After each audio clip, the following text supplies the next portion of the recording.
How are you doing? How are you doing? And welcome to the Chapman Show. And as always, I want to have a good show, a good podcast, and the biggest art premieres in history. Today we have MMA fighter Victor Altamirano. Oh, I murdered your name. I murdered your You name. didn't get the first one. Oh, It happens quite often, actually. actually, give me what is your last name? How do you pronounce it? Altamirano. Altamirano. Altamirano, yeah. Altamirano. Altamirano. I like that. I love the way it sounds. It sounds so beautiful, but I'm not really good at Spanish, so I love it. But I love the way your name sounds. So how are you doing today? I'm doing great. It's a beautiful, today, just sunny outside and just enjoying it. Okay, so where are you actually from? Where do you live at? I know you live somewhere in Texas. Yes, I actually live in Fort Worth, Texas, which is about an hour west of Dallas, where the West begins. That's what people say. People Ah, call it Funky Town. Funky Town, huh? Funky Town, yeah. See, I'm dressed all warm. Like it's so cold where I'm at. It's like I mean, it's not snowing yet, but it's Yeah. definitely cold. What's the temperature like out there where you at in Texas? Right now I'm wearing a t-shirt, and it was about mid 70s, high 70s. Oh, Lovely. I'm so jealous. I'm so jealous. So so tell me, where do you train at? And tell me a little bit about yourself. What gym do you train out of? I train at a peak performance in Watauga, which is right here in Fort Worth. And Watauga is a suburb of Fort Worth, just around there. But it's pretty near my house, and I've been with Peak Performance for I would say 8 years, Oh wow. and they've been like family with me. It's just a great environment to train, and it's full of people who are there not just as a hobby, but they're there because they want to be good at whatever it is that they like to do. I understand. I understand. How you look so young? How old are you? I am 28. I'll be 29 in You January. still look like a baby though. No, I get that a lot. It's really nice when you go shopping and those people trying to sell you their direct TV and whatever. Uh-huh. They don't talk to me. They just let me walk on by. I can see why. I can see why. So, how long have you actually been doing MMA? I've been doing martial arts since I was 12. And I didn't really dab into the MMA scene until maybe 5, 6 years ago, in which Oh, I started really fighting MMA. But throughout my teenage years, as 12-year-olds, I started in Taekwondo, and I did that for 10 years. So I was just a striker. And then I decided, hey, I want to try jujitsu. I'm pretty sure I'll be all right. I'm a black belt, whatever. And, I was wrong. It's completely different, and frustrating, but that's really what makes me grow. I think that's what makes everybody grow. It's whenever you put yourself in situations that you have no clue what to do, and the only option left for you is to learn. I love it. You're a man of my own heart. I'm a Taekwondo person as well. I'm a Yeah. Taekwondo person that actually went over. I competed for a long time. I mean, like I started competing in 2001 in Taekwondo. Like I had a really long Taekwondo career, and then I went over to MMA. So that's pretty. And I do jujitsu as well. So it sounds like we're the same type of Yeah, fighter. That is so awesome. that's about right. We probably struggle with the same thing, like getting too Yes. close. What do I do? I'm uncomfortable right now. This is not where I need to be. And then we probably make the same mistakes at the very beginning, trying to create distance, and then you get armbar because you need to not create it. It's a very different dynamic when it comes to striking. It is. I completely agree. Now, have you because I know if you went from Taekwondo to Jiu-Jitsu to MMA, so have you filled in that gap with boxing?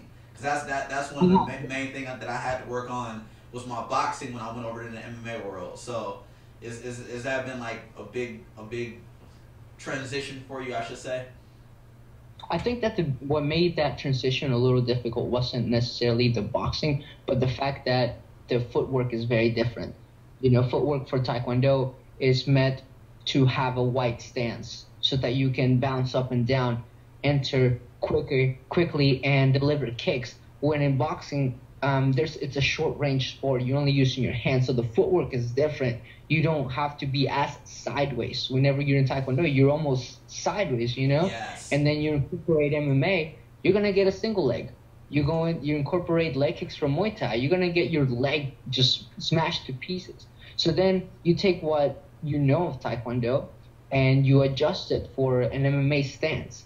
You make sure your stance is a little narrow so that you can protect your leg kicks and your takedowns, and then make sure that you know how to use your footwork so that you can get close enough to punch, because the footwork's different if you want to kick. I agree. I agree. It is. Now, one thing that I still work on to this day. Like I haven't fought in a long time. I'm not really active. I'm older. Like like I'm not active like you are. But one thing that I work on is because the Taekwondo kicks are a lot faster. They're a lot faster. Yeah. So like I'll work on throwing my kicks and then turn them over, giving that Muay Thai, turnover at the end. Is that something that you kind of incorporate into your kicking as well? Yes, of course, most definitely. One thing that I do take advantage of is the fact that my body is my body has built muscle memory to throw fast kicks, and I don't want to get rid of that. The only downside to that Taekwondo fast kicks is that they're not delivered with as much power as Muay Thai kicks. So yes, I'll get to you before you get to me, but it may not hurt. So that whipping right towards the end that you're talking about, that it's incorporated in Muay Thai, that is of course something that you add into you already fast twitching legs. When it comes to Taekwondo, you just deliver that little whip or open your hips a little more than you would in Taekwondo. And that does make the kick slower. But if you're going to deliver it, if you make sure the timing's right, and if you set up the timing and the kick as you should have, instead of throwing it dry, then it doesn't really matter that it's slow, because you accommodated that with your timing to make sure that it landed. That makes sense. That makes sense. And another thing that people don't understand, I love that you're a kicker, because not too many people that actually know Taekwondo that I actually talk to on podcasts or even period, because it's a sport that not a lot of people do, but a lot of people don't know how to set up kicks. They don't know how to set them up. So is that something that you've been able to incorporate into your fight, and is actually setting up kicks properly? Because a lot of people, they just don't know how to set them up, or do you use your jiu-jitsu more in your MMA career so far? Like, how does that work? Have you been able to incorporate your kicking in actual MMA fights? That varies a lot within the opponents that I face. There are some opponents which I knew were going to be favoring their striking. And I know that if you're a striker, you want to create distance. I know that if you're a striker, you're not going to want to stay close. If you're a striker, you stay back so that you can swim in, strike, and go back again. So me knowing if my opponent is a striker, I know the kicks that I can use. I know they're going to be far away, which means they're going to be in kicking distance, which means that I have a lot of room to play with such kicks. And then learning my boxing so that in case they pass those kicks, or in case I feint a kick, so that I can go into punching distance. If my opponent is more of a jiu-jitsu player, I know that they're going to want me to take them to the ground. I've had opponents who let me take them down because they have great jiu-jitsu. So I accommodate that by making sure that I stay standing, to make sure that my kicks are feint most of the time. Good jiu-jitsu players are really good at taking you to the ground, and they'll take any chance you give them. And any chance is a kick. You throw a kick, you're pretty much handing them a leg. Yes. Handing them a leg. So I feint more with those people because I need them to react to that kick. I need them to react to something that's not going to happen so that I can go ahead and proceed with the actual attack. So as far as incorporating my kicks into my MMA fighting, I would say it varies between opponents, but it does help. It does help greatly. That makes sense. That makes sense. I can tell that you have an extremely high fight IQ. I love that, man. I love talking about martial arts. I love talking about martial arts. Now, yeah, it's just what you do, huh? I love it. Okay, now, how good did you do in Taekwondo? Did you like compete seriously, or was it something that you kind of did for fun before you actually started MMA? Were you really serious with it, or were you kind of just like somebody who just did it to stay in shape and then you got serious with MMA. How did that work out? I started Taekwondo because I was a kid and I wanted to do it. I wasn't really chasing a certain goal with Taekwondo. It just seemed that it was something that I really enjoyed doing. And I tried it and I enjoyed it even more. And because I enjoyed it, I became good at it. You don't really become good at something you don't like. It's true. Very rare that happens. So I enjoyed it. I kept practicing. I kept getting better. And then I started realizing that I was good enough to start competing. And so then I started competing. I started to tell myself, okay, you're good because you like it. Who else likes it? Who else is good? And how do you compare yourself to that? To where do you stand and how good you are at jiu-jitsu or taekwondo, sorry. How good are you at taekwondo? Well, the only way to figure that out, and the same question translates to how much do you like it? How much do you like it also translates to how good are you? Because like I said before, you're not going to be good at something you don't like. And so then I started competing in my late teens somewhat seriously. I competed at the U.S. Karate Championship 3 years in a row, and I was a finalist all those 3 years back to back. And so then when I moved and I headed out to college, I stopped training Taekwondo, life got busy. But I didn't last a year before I decided, hey, I need to get back to martial arts. It doesn't have to be Taekwondo, but it does have to be something that intrigues me. It has to be something that keeps me moving. I cannot not do this. And that's how I find jiu-jitsu.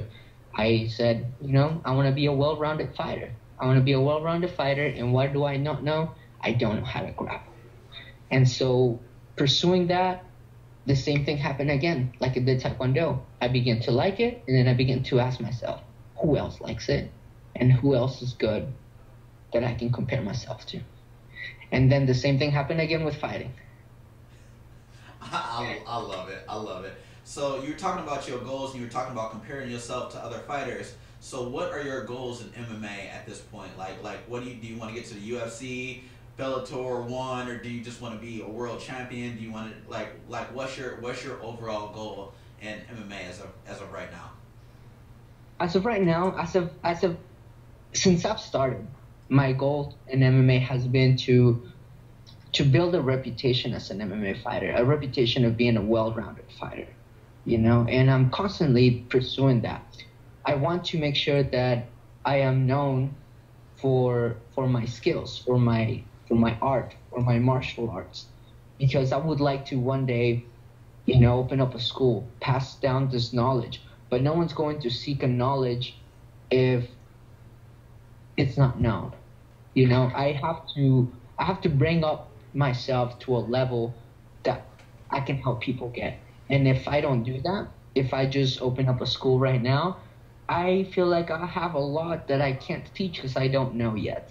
So throughout this experience, throughout fighting, throughout training for fighting, throughout cutting weight, throughout dieting, I'm learning things that I didn't know before, and therefore learning things that I can one day teach others. That makes sense. And in order for me to feel like I can teach something of value, I have to achieve something of value, and that's why I want to be a great MMA fighter. That makes sense.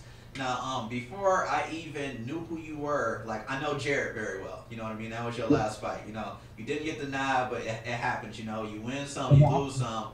You fought one of literally the best fighters in the world. Like literally, I was talking to Mike Pedinelli. He said that he's like top 10. He actually pretty much beat the number one ranked guy in the world. I mean, I love that early in your career, you did not run from anything. You took the hardest challenge, the hardest stylistic challenge that you possibly could take. What did you take from that fight? What did I take from that fight? I would say that I just need to be faster. I just need to react quickly. Most of my fights beforehand, most of my training are very methodical, because people know me as a very great striker.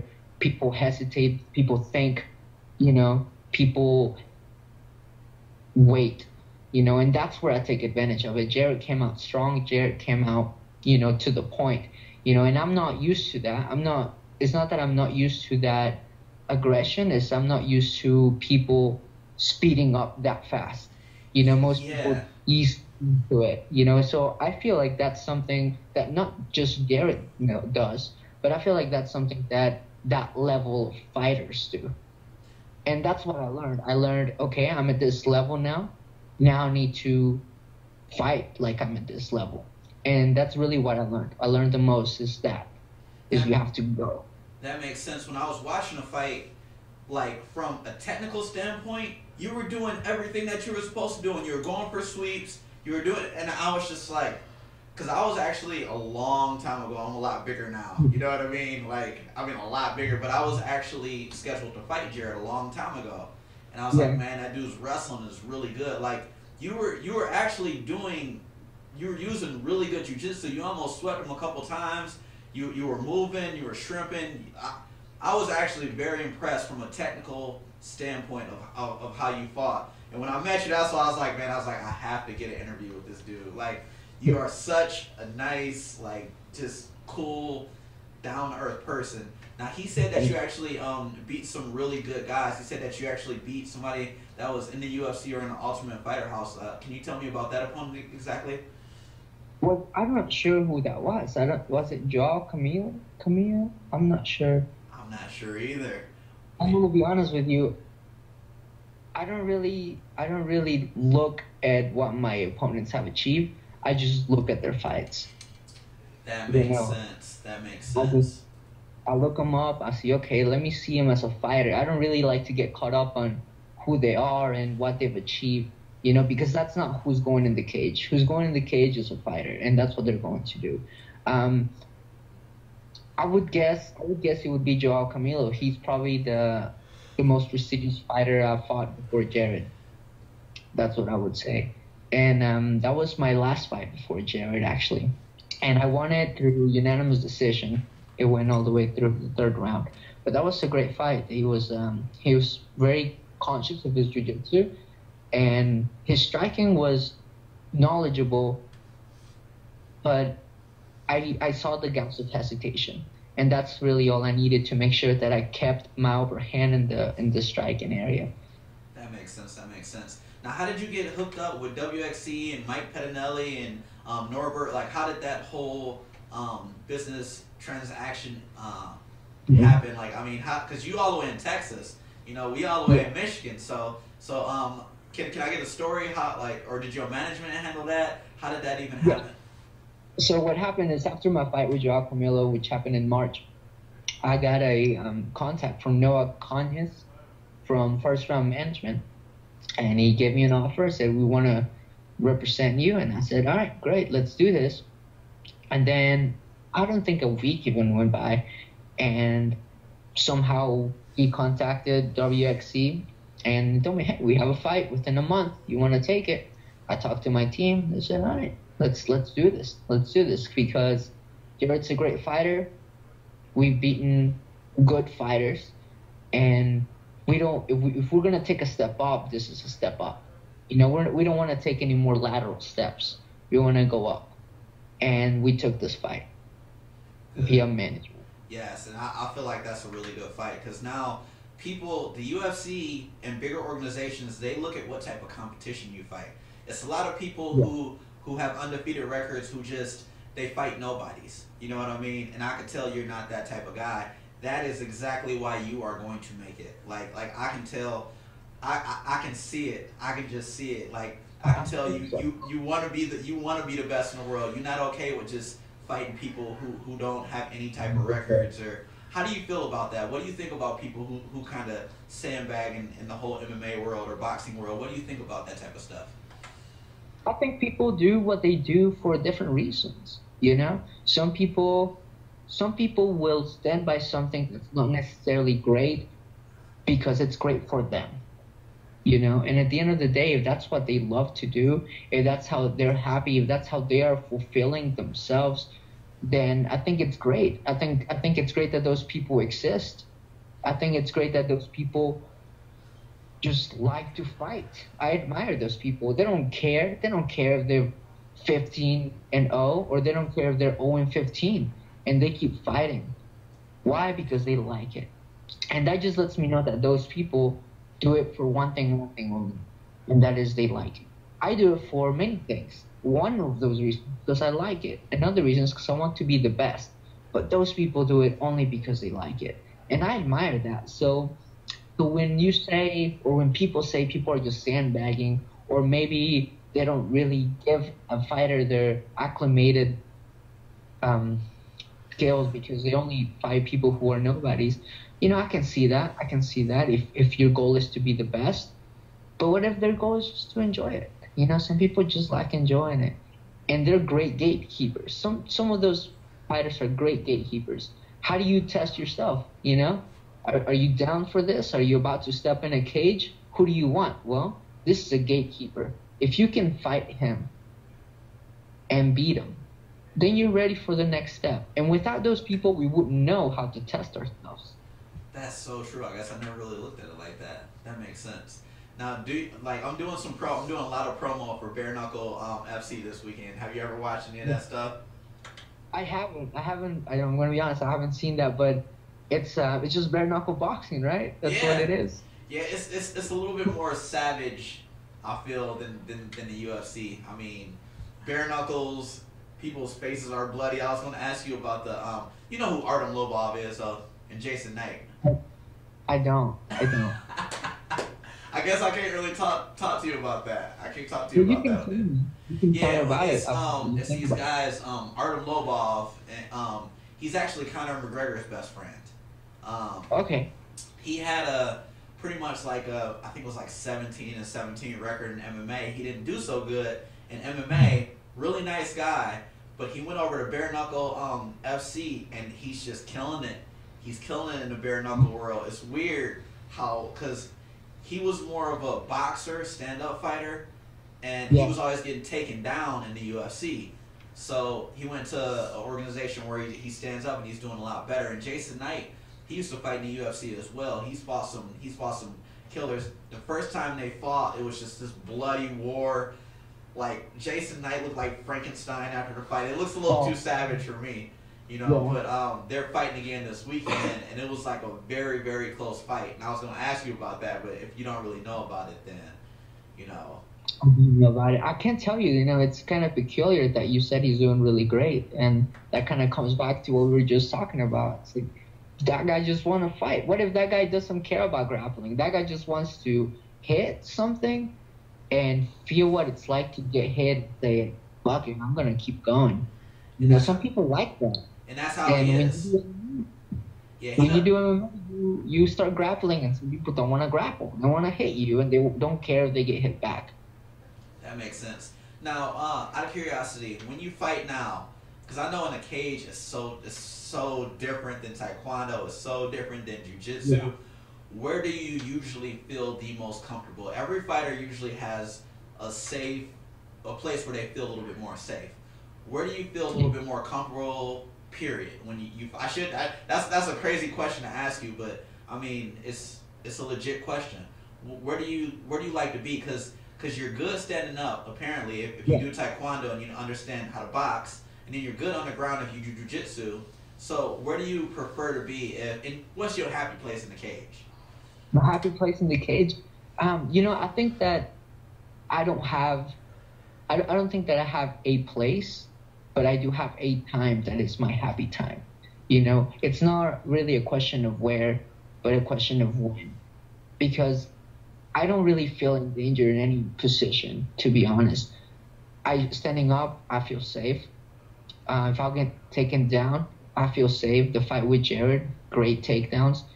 But even on bottom, I didn't feel threatened. I wasn't hurt. I wasn't panicking. I was just looking for a way in which I could hurt him back. But as far as being flustered and not wanting to be there, I was okay. I was fine. And there really isn't a position in which I'd rather be than not be. But there is times that I'd rather be. And that time, I would say, is when I can sense my partner's hesitation. It can be from anywhere. I could be on bottom. I could be on top. I could be striking. He could be striking me. But whenever whenever the time comes, the happy time instead of place for me is whenever my partner feels that he's given the best and it's coming short. When I see that, he realizes that, because people do that all the time and they don't realize it, and that's something that makes them win. When people mess up and they don't know they mess up, sometimes that's okay because they keep going and they win. But when people mess up and they realize it and it gets to them, that's the time. That's my happy time. That's when I realize, okay, this guy has begun to doubt, and that means that his transition from thought to verb now has thought, doubt, verb. And that is time that I can use to win. That makes to sense. insert. That makes sense. I was actually sitting right. You were like right in front of me. I don't know if you probably didn't notice me because of course you fighting. I know whenever I'm not fighting, I'm not paying attention to the crowd either. You can't. Like you in there with a killer, you know. And I Yeah. mean, and it goes both ways. But I actually got some good photos of you. I'm going to. You'll see them. You'll see them very soon. But I was like right there, so I was able. I was just watching everything. I was just like, when I was watching you fight, I was like, this dude is your composure. That's something that you can't teach. You know what I mean? It comes with time, and I could tell for you to be fighting such a high level guy. I mean, you only have a few fights. You know what I mean? You only have 6 fights as of now. Jared has a lot of fights, and you were so composed. So out of curiosity, how did you gain that much composure? I mean, in such a short amount of time in fights. I would root it back to my years of Taekwondo. As you know, Taekwondo is a very classical martial arts, a very original martial arts. You show up, you bow. You show up, you say yes sir, no sir. You bow to your opponent, you bow to your teacher. You just create a routine of respect, a routine of composure. You know, it's something that I don't see it when I translate it into jiu-jitsu. You know, people when they lose matches on the mat in jiu-jitsu, they'll be like, man, fuck, or they'll yell, you know, with all right, you're emotional, you know, you were trying, whatever. But I never saw that in Taekwondo. I've never seen that in karate. You lose, what do? You stay quiet, you bow, and then you think about it to yourself and get better. You know, and from a very early age, that's what I did. And I knew that losing my cool was not going to aid me. I learned very early on that if anything is going to make you better, it's not going to be getting mad at it, getting frustrated at it, getting desperate. You know, you just have to keep your cool. And I think that's one of the most important things, not just in fight, but throughout life, really. You know, you just have to maintain a flexible mind in order for you to better get out of the situation you don't like. That makes sense. Now you said, have you actually translated any of your martial art philosophy into? Well, it sounds like you have. The way you talk, you're not just a fighter. You're a martial artist. And what I've seen in the cage, I've seen the whole MMA world. They have a lot of fighters. They don't have a lot of martial artists. Well, they do have a lot of martial artists, but you know what I'm saying. I know what you're saying. You know what I'm saying. Like these days, you have people who they just kind of came up. They didn't have one specific discipline. They didn't learn the bowing. They didn't learn the structure. They're just fighters. Right. Yeah, I know. What do you think that's a good or bad thing? Because you see, like, I think it's good. I think it's good. I think it's good, and I think it's bad. I think it's good because, shit, you have great competition. You have great fighters because they don't care. They're there. They're stepping before you, and they don't care that you know this or that. They don't care that you may be better at this or that. They're not there to test themselves. They're there because they want to fight. And that's cool. That's cool. Then there are people who do want to test themselves. There are those people who take it to a different level in their head, or they don't just want to fight, but they want to be really good, and they want to make sure that this fight goes a certain way with a certain opponent. and they study their opponent. They make sure they cross the T's and dot the I's. And, those two different dynamics, those two different perspectives are great to have, especially when you're doing something that puts you and your mind frame in a place that is very prime, I agree. Okay, now we about to that half an hour point that quick. It went by fast, didn't it? Yeah. So, out of curiosity, do you have any sponsors? Anybody that you want to thank? Anybody that you want to shout out to on this podcast? I'd like to shout out to my wife, my lovely wife, Emily Rose, which I love very much. And my sponsors, Filters. So it's really good. They hooked me up with some cool shorts, and they just make sure my medical sign in order. It's just really nice. And of course, my team, Peak Performance Watauga. Okay. So yeah, those are my shout out. Okay. All right. Sweet. Okay. All right. Now, when you get your next fight booked, I would love to have you back on the podcast and we can just talk about yeah. So, thank you very much. I appreciate you coming on the podcast, man. And I guess until next time, my friend. Until next time. All right. Thank you. Thank you. Okay. That was Victor Altamirano. I do not want to murder his name. I love it. It sounds so beautiful. Very good guy. Very good martial artist. It's awesome that he actually started us as a Taekwondo guy. I'm like, I love it. He fought for WXC. That's where we met. I love WXC, Warrior Wednesday, Mike Pettinelli, Pastor Norbert. Really cool guys. Really good organization. And once again, we'll be doing giveaways. I'll be doing a lot of giveaways on the Chapman Show, and we will be selling a lot of art and a lot of merchandise. So go to thechapmanart.com. Once again, thechapmanart.com. Thank you so much for watching. I really appreciate you. And until next time.